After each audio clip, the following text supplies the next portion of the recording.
Bonjour tout le monde et bienvenue sur musculationprisedemasse.com. Ici Charles et voici le tableau. Et Étienne en arrière du tableau. Puis c'est quoi ça, Étienne? J'ai eu une promotion, je tiens le tableau maintenant. Okay. Oui, ça c'est la structure chimique de la testostérone. On vous l'a montré la semaine passée, puis on vous la montre cette semaine parce que c'est votre dernière semaine pour vous procurer la diète testostérone. C'est un gros succès. Oui, absolument, ça fonctionne très bien. Pas pour le dire, puis vous faites un bon choix. Je vais baisser ça, vous allez me voir mieux. À tous ceux qui l'ont acheté, félicitations. C'est un produit excellent qui va vous aider à augmenter votre testostérone. C'est pas du charlatanisme, là. C'est prouvé par la science. Il y a déjà quelqu'un qui l'a fait. Vous allez le faire aussi, c'est garanti. Vous pourriez tripler votre testostérone en 139 jours. C'est 100% naturel, sans danger pour votre santé, puis ça pourrait vous faire prendre jusqu'à 7,32 livres de muscle. On prend tout ça de la littérature scientifique. Il y a une vidéo d'information assez complète. Ben ouais, toutes les références sont données avec le produit. Tout à fait. Donc, allez voir la vidéo qui vous informe sur la diète testostérone. Le lien est en dessous de cette vidéo aussi. Et aujourd'hui, on va répondre à une question de musculation. Non, moi, je suis tanné qu'on dise ça. En bas de vidéo, il y a un lien puis tout. Il y a une grosse bannière en haut. D'après moi, vous l'avez vu parce que là, elle est là depuis une semaine. Donc, il y a une grosse bannière. Cliquez dessus, tout simplement. Vous pouvez cliquer en haut pour avoir plus d'informations. Ceux qui veulent cliquer en haut, peuvent cliquer en bas. Ceux qui veulent cliquer en bas, peuvent cliquer en bas. On est accommodant pour tout le monde. Ben oui. Pas de discrimination ici. Donc, on a une question aujourd'hui. Puis ça nous vient de Alex. Alex qui est membre avec nous. Et Alex nous dit qu'il vient de Québec, 19 ans.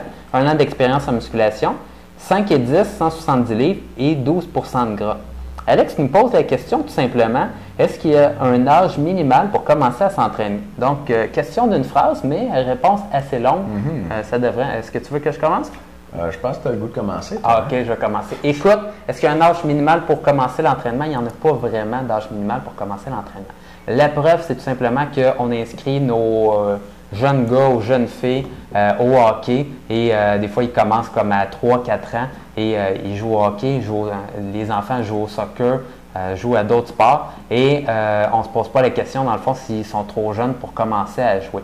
Et on a longtemps pensé que le fait de s'entraîner, ça pouvait retarder la croissance par exemple chez les jeunes et causer quelconque problème à ce niveau-là, que les jeunes allaient être bien fatigués ou allaient avoir un retard de croissance, mais apparemment qu'il n'y a rien qui prouve ça dans la littérature scientifique. Si vous regardez par exemple un sport comme la gymnastique et vous comparez ça à la musculation, vous allez voir que les jeunes gymnastes, autant masculins que féminins, vont avoir un volume d'entraînement très élevé et ces personnes-là qui font de la gymnastique, les enfants, vont avoir des impacts sur leur squelette extrêmement élevés et beaucoup plus grands que lors de la musculation. Je vous donne un exemple. Triple salto arrière suivi d'un atterrissage. Il va y avoir une force vraiment grande sur les membres, dans le fond sur les jambes et sur le bassin, sur l'ossature. Ça rentre dans les genoux pour vrai. Là. Ça rentre vraiment dans le corps. Là, à ce moment-là, là, si tu sautes de cette hauteur-là, puis tu atterris au sol, ça donne un impact beaucoup plus grand que si tu fais un squat avec ton maximum de poids sur les épaules. Donc, si vous dites à vos enfants de jouer au football, jouer au hockey ou faire de la gymnastique, vous pourriez leur dire tout aussi bien de faire de la musculation parce que ça ne cause pas un stress plus élevé sur le squelette et ça n'arrête pas les os de grandir, tout simplement.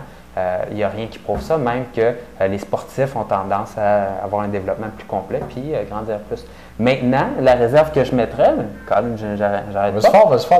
La réserve que je mettrais, c'est s'il y a surentraînement et c'est là qu'il va y avoir un arrêt dans la croissance. Donc, il peut y avoir quelconque raison pour un arrêt de croissance d'une personne qui ne grandit pas normalement. Il y a plusieurs choses que je ne connais pas à ce niveau-là, mais une chose est certaine, si vous avez un surentraînement, ce qui veut dire que vous êtes toujours fatigué, vous avez de la difficulté dans le fond, vous êtes déprimé un peu et vos charges, vos performances sportives diminuent aussi. À ce moment-là, il y a des grandes chances que vous êtes en surentraînement. Et à ce moment-là, le corps est en fatigue et c'est fort possible, dans le fond, qu'il y ait un arrêt de croissance parce que le corps est juste plus capable. Donc, il y a peut-être un ralentissement. Un ralentissement. Qui va être rattrapé quand le surentraînement va partir. Il faut faire attention. L'exemple le mieux connu du surentraînement, c'est les gymnastes qui vont avoir 16 ans et qui ont l'air d'être des petites filles de 12 ans. Mais les gymnastes s'entraînent 30 heures semaine puis ils ne mangent pas. Ouais. Dans ces situations-là, ça pourrait ralentir la croissance qui est rattrapée après. Il faut faire attention. Mais c'est pas parce que tu fais de la musculation 3 jours par semaine que tu es en surentraînement. Les jeunes débordent d'énergie. La capacité de récupération est à son maximum à cet âge-là. Généralement, c'est des ados qui se demandent si, à 12 ans, mettons, ils peuvent commencer à faire de la musculation. Puis la réponse est oui. Là. Pour se surentraîner en musculation, il faudrait en faire comme 25 heures semaine. Là. Ça me surprendrait que ça arrive en musculation. Oui, mais c'est tout simplement de rester alerte et s'il y a vraiment une grande fatigue, tout le temps déprimé, tout le temps fatigué, de la difficulté à dormir même si on est fatigué, à ce moment-là, bien, on prend une semaine de congé et on est prêt à repartir par la suite. C'est aussi simple que ça. Alex, j'espère qu'on a bien répondu à ta question. Cette semaine, on a un sondage. On essaie quelque chose de nouveau avec le résumé de nos vidéos qui sont en dessous des vidéos, donc le résumé sur le contenu du vidéo.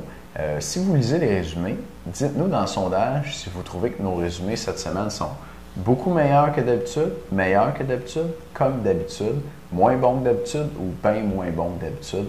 Le sondage est en dessous du vidéo. On aimerait... Ouais. Vas-y. Ben, on aimerait vraiment avoir vos commentaires. On a fait un petit quelque chose, donc un gros merci de voter pour votre choix. Votez pour votre choix. Votez pour votre choix. Merci de nous écouter. Puis ne manquez pas le Diète Testostérone. On se parle demain. Salut.